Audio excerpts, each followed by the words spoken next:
কোন সেলিমের ভাই? সেলিমের ভাই। এভাবে পানিতে পড়ে থাকা মৃত জাকিরকে শনাক্ত করা হলো প্রশাসনের মাধ্যমে।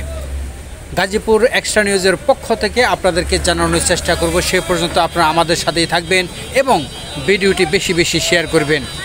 প্রিয় দর্শক, এরকম অনাকাঙ্ক্ষিত মৃত্যু যেন কারো না হয়, কারণ আমরা সকাল ভোর 6:45 থেকে আপনাদের সাথে লাইভে কিন্তু আমরা সংযুক্ত ছিলাম, কিন্তু এখন এসে প্রশাসন আসার পর তাকে যখন সোজা করা হলো, তার ডান হাতের পাশে যখন যে বাজারে যে ব্যাগটি ছিল, সেই শপিং ব্যাগটি যখন প্রশাসন খুলে তার ভেতরে চেক করা হচ্ছে, সেটা কিন্তু আপনারা দেখতেছেন।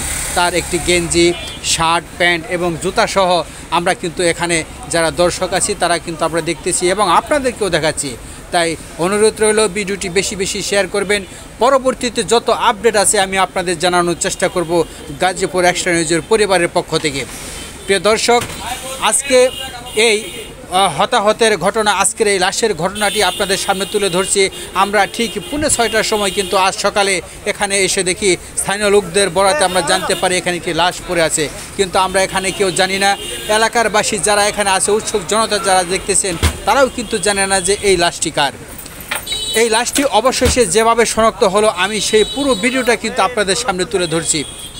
আপনারা আমাদের সাথে থাকবেন। দেখতেছেন সেখানে পানিতে ভাসমান অবস্থায় কিন্তু এই জাকিরের লাশটি পড়ে আছে।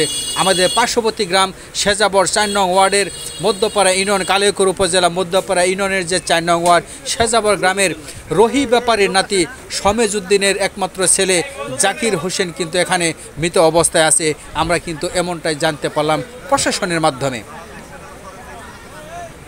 উপস্থিত আছে আমাদের এখানে ইউনিয়ন পরিষদের মেম্বার, আপনারা দেখতে পারতেছেন। এখানে প্রশাসনের কর্মকর্তারা তারা কিন্তু চলে এসে, তাদেরকে আপনারা দেখতেছেন। এখানে অনেক জনতা, ওখানে অনেক এলাকাবাসী কিন্তু এখানে ভিড় জমাচ্ছে, তাও কিন্তু আপনাদের দেখাতে সক্ষম হচ্ছে ইনশাল্লাহ। তো আমরা এই লাশটি যেহেতু উঠিয়ে নিয়ে আসতেছি, এখনও কিন্তু তারা জানে না এখানে তারই আপন ভাইয়েরা আছে, স্বাস্থ্য ভাইয়েরা আছে, তারপরেও কিন্তু তারা জানে না যে এটাই কিন্তু জাকির। তো যে পরিস্থিতিটি এখানে বিরাজ করেছিল, যে কান্নার রুল এখানে হঠাৎ করেই এই পরিবেশটা হয়েছিল, সত্যি এটা কিন্তু অত্যন্ত দুঃখজনক এবং বেদনাদায়ক। কারণ লাশ উঠানোর আগেও জানতো না যে এটা আমারই প্রিয়জন, আমারই আপনজন এই পানির মধ্যে ভাসমান অবস্থায় আছে। কিন্তু লাশটা ওঠানোর সঙ্গে সঙ্গে যখন দেখে যে এটা আমার হৃদয়ের, আমার রক্তের, আমার আপনজনই এই পানিতে এতক্ষণ অবস্থায় এখানে পড়েছিল, সত্যি সেটা অত্যন্ত হৃদয় বিদারক। এই হৃদয় বিদারক ঘটনা সত্যি আর কারো জীবনে যেন অনাকাঙ্ক্ষিতভাবে না ঘটে, এমনটাই প্রত্যাশা করতেছি গাজীপুর এক্সট্রা নিউজের পক্ষ থেকে। প্রিয় ভাই আমার, এরকম মৃত্যু যেন কারো জীবনে না আসে। দেখেন সেই মৃত লাশটি, জাকিরের লাশটি কিন্তু উঠিয়ে আনা হলো।